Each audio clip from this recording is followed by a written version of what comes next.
یک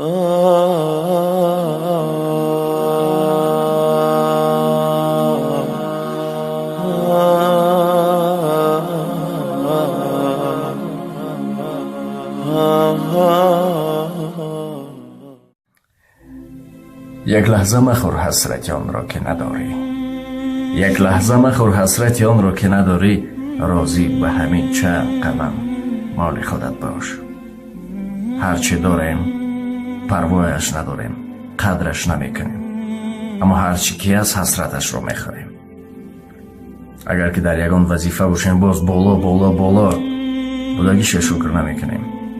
یا که هرچی که داریم همین گونه است.